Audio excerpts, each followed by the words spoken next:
In 2013, a Greek island that once belonged to the richest man in the world was sold to a Russian oligarch's family for around $150 million. The buyer wasn't buying a working shipping empire.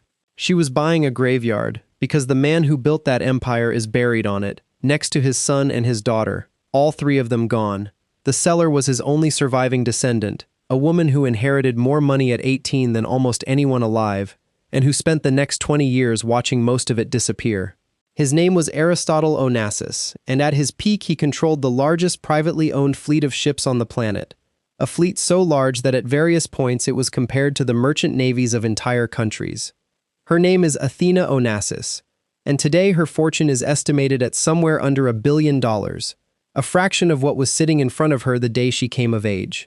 This is the story of how a shipping empire that once moved a meaningful share of the world's oil ended up as an island for sale, a foundation nobody in the family controls, and one woman who was never taught how any of it actually worked. If you want to see which other legendary fortunes vanish this way, hit subscribe, because we're covering one every week. Aristotle Onassis was born in 1906 in Smyrna, in what was then the Ottoman Empire, into a Greek merchant family that had money and lost almost all of it. His father ran a modestly successful tobacco business, and young Aristotle grew up with a comfortable if unremarkable childhood, the kind of upbringing that gave no hint of what was coming. In 1922, when he was 16, Greek and Armenian residents of the city were slaughtered or driven out during a catastrophe now remembered as the burning of Smyrna, and the Onassis family fled with barely more than what they carried, watching the wealth their father had spent a lifetime building evaporate in a matter of weeks. He landed in Argentina 2 years later with a small amount of cash and no connections, and he built himself back up as a tobacco importer, working the docks of Buenos Aires the way other self-made men of his era worked ferries and rail yards. Within a few years, he had built a modest fortune importing Greek and Turkish tobacco for the Argentine cigarette market, and by his early 20s he was already a wealthy man by any normal measure, though nothing close to what was still ahead of him. He was patient in a way most young men with nothing aren't. He saved, he watched the markets, and by the early 1930s, in the middle of the Great Depression, when shipping prices had collapsed and nobody wanted to own a boat, he did the opposite of what everyone else was doing. He bought 6 freighters, dirt cheap, from a Canadian rail company that was desperate to unload them, paying a fraction of what those same ships would have cost just a few years earlier. That purchase is the whole story of Onassis in miniature. He bought when the world was selling, and he waited for the world to need what he had. World War II turned that patience into a fortune, as the global demand for oil and shipping exploded and Onassis expanded his fleet steadily through the post-war boom, often financing new ships through long-term charter contracts with major oil companies before the vessels were even built. A technique that let him grow his fleet with remarkably little capital of his own, tied up at any one time.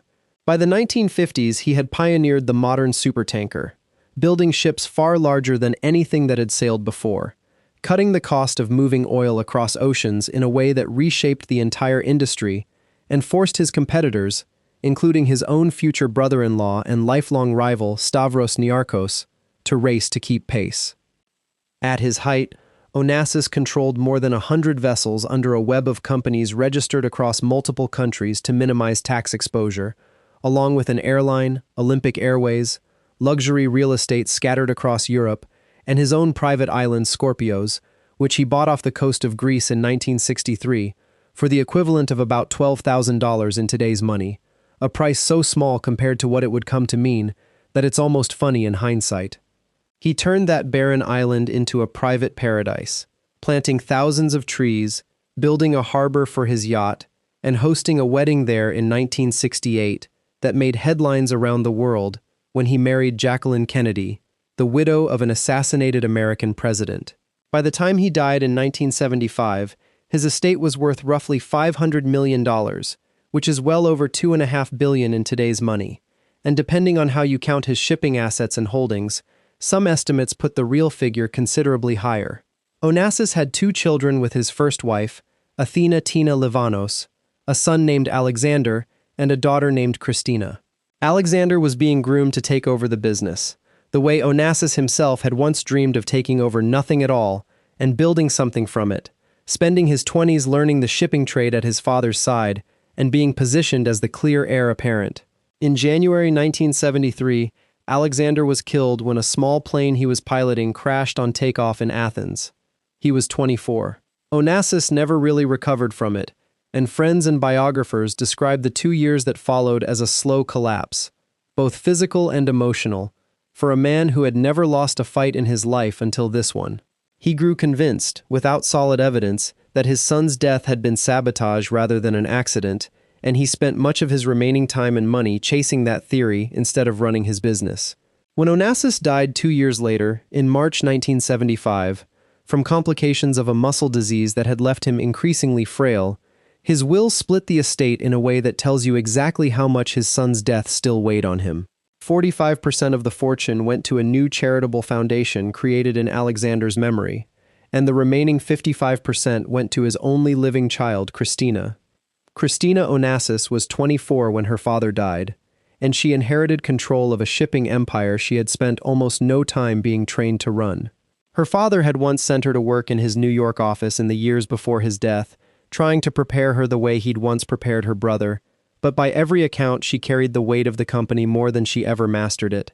She ran the business with real effort for a while, personally negotiating shipping contracts and pushing back against executives who assumed a young woman couldn't handle the job, and by most measures she managed to keep the core of the fortune intact through the late 1970s and early 1980s.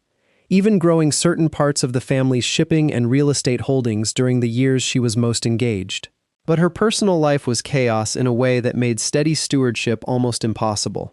She married 4 times in 16 years, each marriage ending in divorce, chasing something that never seemed to land, and she battled depression, an eating disorder that saw her weight swing wildly for years, and an addiction to sleeping pills and amphetamines for most of her adult life.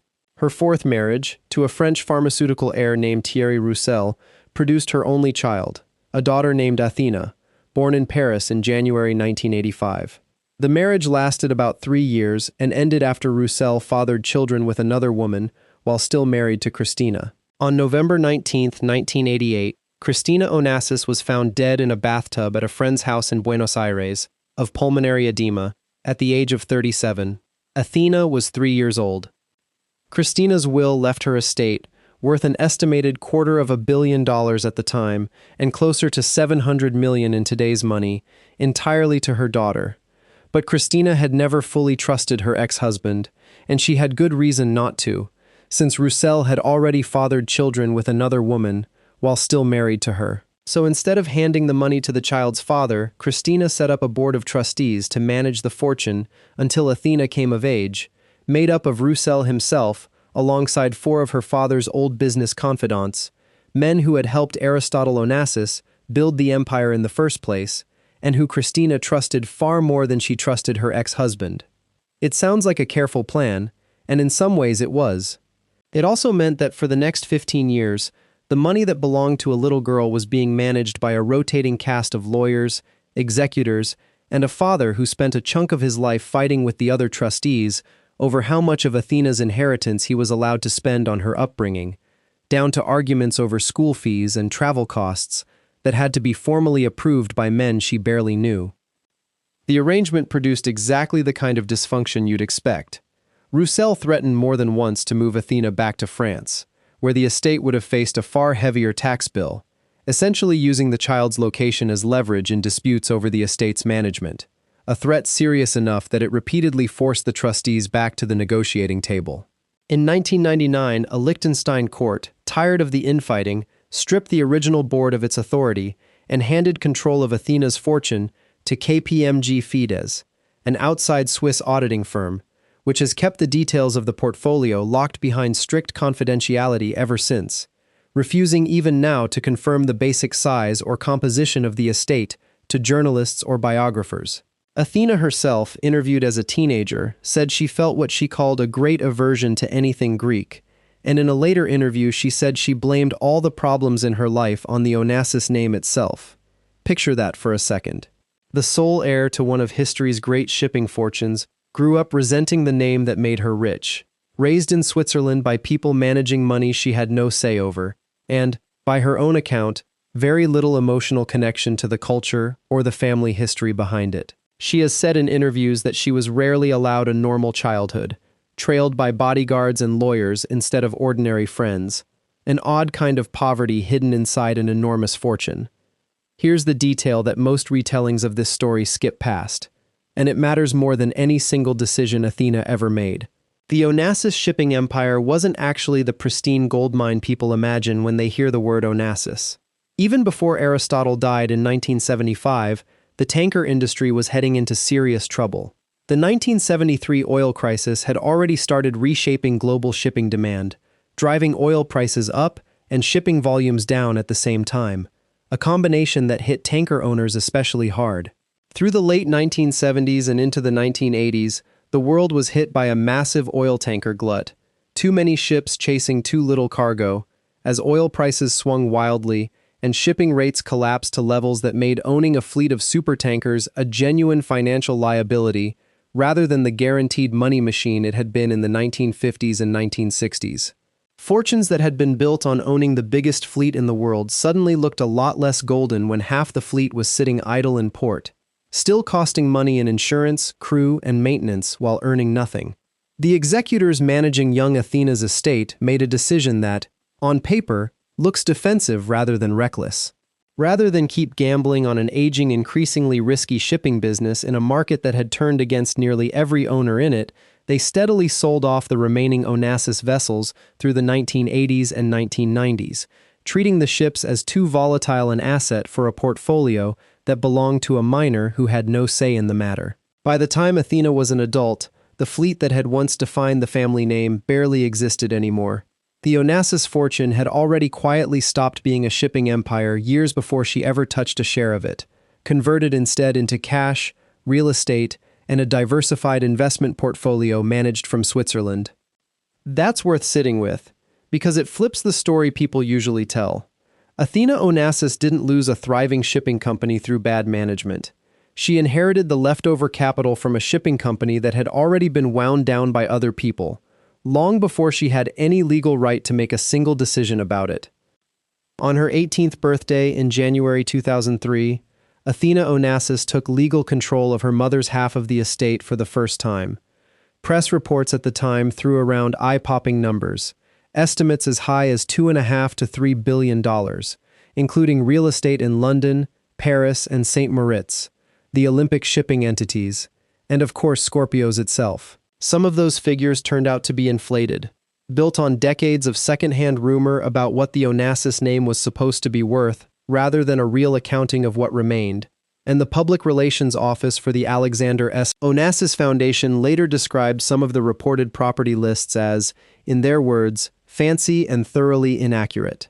But by any reasonable estimate, Athena came into hundreds of millions of dollars in cash, property, and investments, making her, briefly, one of the youngest billionaires in the world by some counts. Under her grandfather's will, there was one more prize waiting for her at 21. The presidency of the Alexander S. Onassis Foundation, the charitable body that held the other 45% of her grandfather's original fortune, the piece set aside in her dead uncle's memory. She never got it. When Athena turned 21 in 2006, her lawyers pushed to have her installed as president of the foundation, and the foundation's board said no. Their reasoning, delivered through representatives, was blunt and, from the outside, almost cruel. They argued she had no real connection to Greek culture, religion, or language, that she'd never gone to college, and that she had no relevant work experience. Some of the foundation's representatives went further and disputed that she was even a rightful heir to Aristotle's estate at all. Think about what that means. The one surviving descendant of the man the entire foundation was named after, in his own son's memory, was told by the people running the money that she wasn't Greek enough, educated enough, or connected enough to lead it.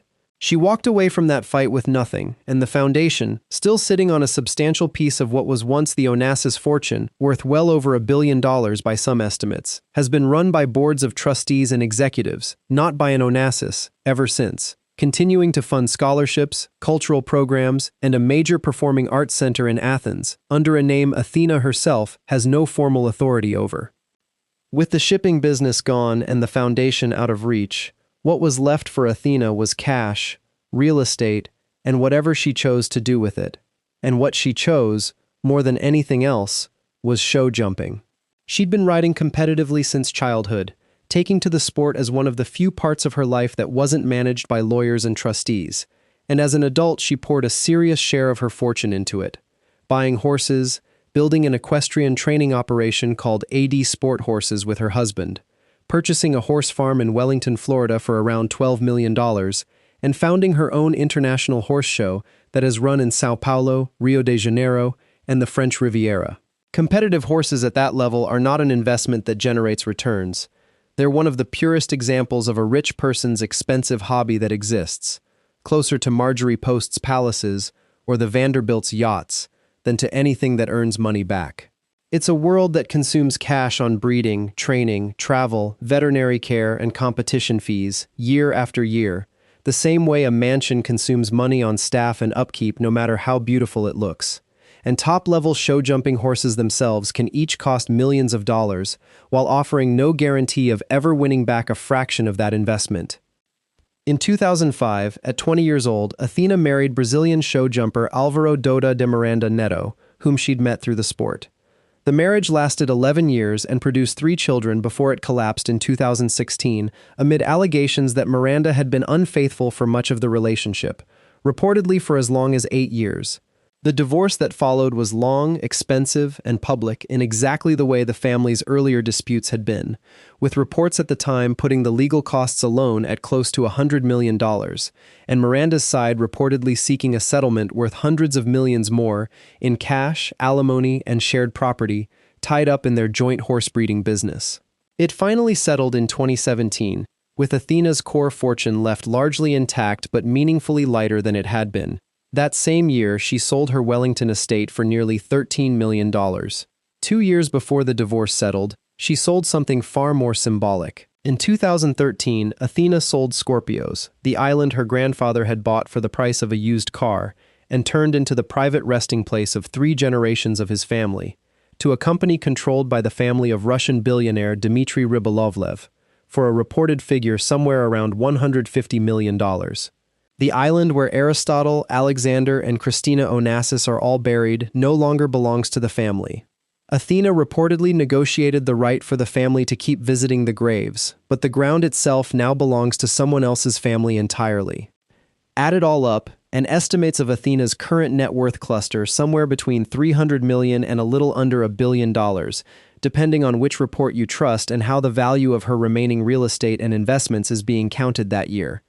It's an enormous amount of money by any ordinary standard. It's also a small fraction of the $2 to $3 billion she was reported to control when she turned 18, and a much smaller fraction still of the shipping empire her grandfather had built from 6 second-hand freighters bought during the Great Depression. Here's where the comparison becomes impossible to ignore, because Aristotle Onassis didn't build his empire in a vacuum. His fiercest rival for 3 decades was another Greek shipping magnate named Stavros Niarchos, a man so competitive with Onassis that at one point Niarchos married Onassis's own former sister-in-law partly, by most accounts, out of spite, after Onassis had married the woman Niarchos originally wanted for himself. Niarchos built a fleet just as large as Onassis's, pioneered the supertanker right alongside him, and by the time he died in 1996, his fortune was estimated at somewhere between $4 billion and $22 billion, depending on the source, making him at the time one of the richest men in Europe. Niarchos made one decision that Onassis's branch of the story never quite managed. He left the bulk of his estate not directly to his children to spend as they wished, but to a permanent charitable foundation bearing his name, with his own children installed as its leaders and stewards rather than as its owners. A structure built deliberately to survive him, rather than to simply hand over a pile of cash and hope for the best. The Stavros Niarchos Foundation has since given away more than $4 billion in grants across more than 100 countries, funded the National Library of Greece and the Greek National Opera, and remains one of the most influential philanthropic institutions in the world, still run today by Niarchos' son Philip, who also inherited and expanded one of the finest private art collections on the planet, a collection that includes work by Van Gogh, Picasso, and Basquiat, and is itself worth well over $1 billion. Philip Niarchos alone is estimated to be worth close to $3 billion today, and his own son, Stavros Niarchos III, still carries a personal fortune in the neighborhood of $100 million, even after being raised largely outside the family business entirely. The Niarchos name is still attached to real, functioning institutions doing real work, decades after the founder's death, precisely because the fortune was built into something structural rather than handed over as a single lump sum to be spent. Compare that to the Alexander S. Onassis Foundation, the institution that was supposed to serve the identical purpose for the Onassis side of the story, and which ended up locking the one remaining member of the Onassis family out of any role in running it. Two rival shipping dynasties, built by two men who fought each other for 30 years, drawn from the very same post-war Greek shipping boom, and only one of them figured out how to keep the family name attached to something more permanent than a bank balance. So when people say Athena Onassis lost the greatest shipping empire in history, it's worth being precise about what that means, because it isn't the story of a woman who blew a fortune on parties or bad investments. The shipping company itself was largely wound down by trustees before she was even old enough to vote. The foundation that might have kept her connected to her grandfather's legacy shut her out entirely, choosing to protect its own institutional control rather than bring the family back into the picture. And what remained after that? She spent the way an ordinary, very wealthy person spends money, on horses, homes, and an expensive divorce. None of it reckless by the standards of her world. All of it steadily shrinking a pile of capital that nobody was actively working to grow. There was no railroad to run, no tanker fleet to manage, no business left for her to either save or ruin. She inherited the aftermath of an empire, not the empire itself, and she has spent her adult life doing something almost nobody expected from an Onassis, staying almost entirely out of the public eye, competing in a sport she loves, and quietly declining to perform the kind of wealth her grandfather once splashed across the front pages of every newspaper in the world. Maybe that's its own kind of ending to the story.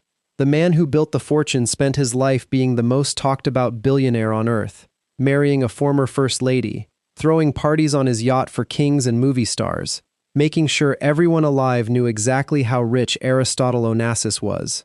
His only surviving descendant inherited what was left of that spectacle, and chose, whether by circumstance or by will, to disappear from it. The empire is gone, the island belongs to someone else, and the last Onassis spends her days on horseback, about as far from a shipping deck as it's possible to get.